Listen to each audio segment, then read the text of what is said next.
All right, thank you very much, Gilles. Hello, everyone. Thank you to the Toronto Regional Board Trade for once again putting together a fantastic annual transportation symposium.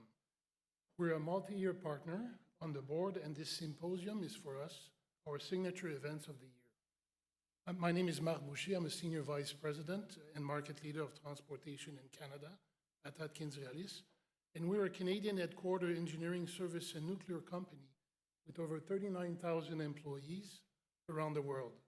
We're currently working, or we have worked on 7 of the top 10 airports around the world, marquee global rail projects like the UK high-speed 2-speed rail train, and we work in metro in the world's renowned city of Doha, Dubai, Riyadh, London, and Sydney. We're also in bridges, road and bridges like the Samuel de Champlain Bridge in Montreal. Projects like this have garnered us the distinction of being named the number 3 design transportation firm in the world. And now a little bit about me. I started my career in the Royal Canadian Air Force, working as an aircraft maintenance engineer on our CF-18 fleet of aircraft. I've always been passionate about bringing Canadian engineering excellence to the world, but never more so than in the current geopolitical environment. Indeed, there's never been a more critical time. As a proud Canadian, I applaud provincial and municipal governments across the country that are choosing and facilitating domestic procurement. This includes the newly re-elected provincial government and Minister Prabmeet Sarkaria's MTO.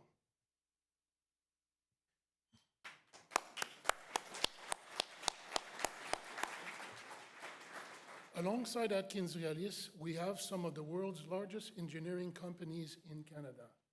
To name few, Stantec and WSP. Large investors in our local economies and even larger employers of Canadians across the STEM sectors. That's employment we want to maintain and grow. To do that, the engineering industry, a critical employment and Canadian expertise exporting sector of our economy, is playing a major role in supporting domestic capacity building. The joint Alstom-AtkinsRéalis panel later today will introduce you to our new first in Canada rail transportation curriculum program for 18 to 22-year-old aspiring engineers. A much needed initiative, as Canada is one of the only G7 nations, not including the US, to not have a national education program for such a critical sector to Canadian economic prosperity. That cannot continue. With over 20 rail projects in progress or planned across the country, the largest transit expansion, mostly on the back of rail, in North America occurring in Ontario, and the newly announced Alto high-speed train project, which is now moving into engineering in its design phase. This is being performed by AtkinsRéalis and Sistra as part of the Cadence Consortium. The student that this rail transportation curriculum will reach is just one example of the expertise in Canada that remains untapped and that can help facilitate and support initiatives that can tackle the congestion crisis. But tackling gridlock and connecting Ontario is not just about making life more convenient. It also supports what we in the engineering and design world call place-led development. It's a concept that when residents enjoy enhanced mobility, it lifts their entire communities and creates urban spaces where people want to live. It gives residents a chance to work at jobs they could not necessarily get to before, to go to another school further away for some young kids, or to be able to eat up, shop, and visit cultural attractions outside their immediate place of residence. All the things that in Toronto, for example, as the board congestion report showed, people are not necessarily doing because they cannot get around quickly. And this is a problem because the ability to move around efficiently is fundamental to our social fabric. It allows for economic and cultural exchange and ultimately maintains society's identity. The Board Congestion Task Force has quantified the problem, and we're now seeing improvement being made with some very specific example. Traffic wardens at busy intersection has been added. 24/7 construction on major project is being allowed, and traffic signal has been optimized.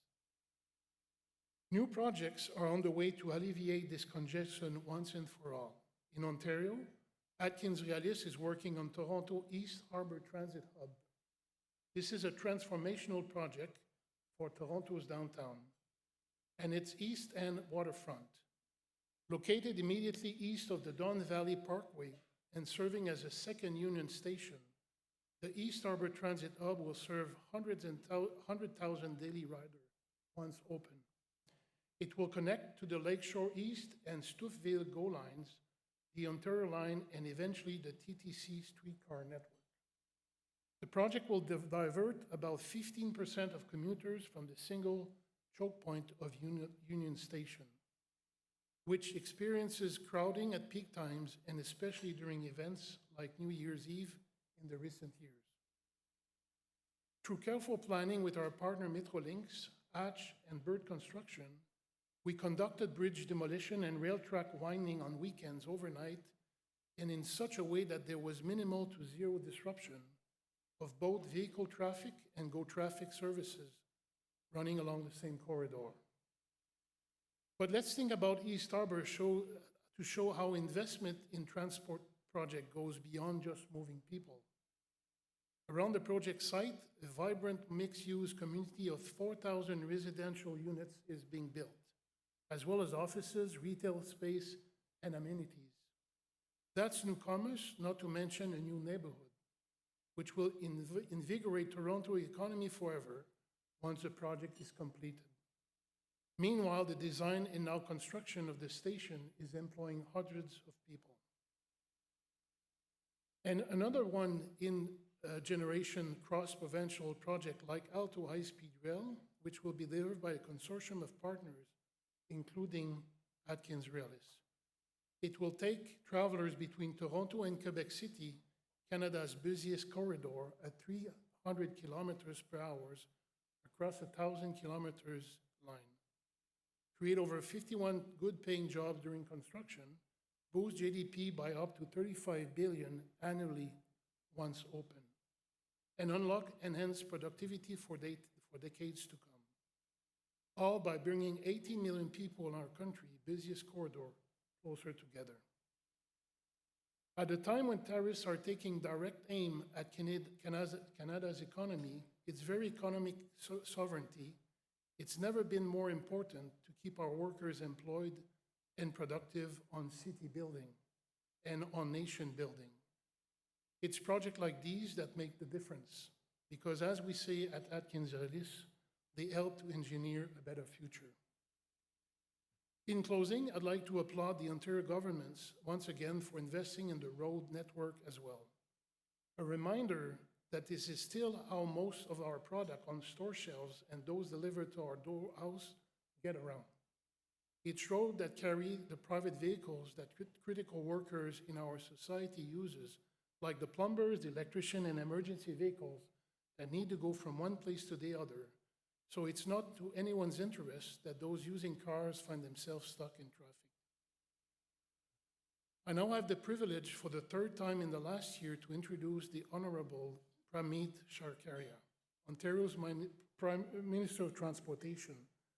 Member of Provincial Parliament for Brampton South, he previously served as the Associate Minister of Small Business and Red Tape Reduction and President of Treasury Board. I'd like to congratulate you, Minister, for your re-election and your continuation in most critical transport portfolio. As I always say to you, I can bond with you over a Go Raptor Go chant, but never over a Go Leafs Go one, as I'm a truly Habs fan. But that's okay, because these days we're all Canadian first. We're all Canadian first through Team Canada, in business, in the Four Nation Cup, and in everything in between. Please welcome Minister Sharkaria for his remarks.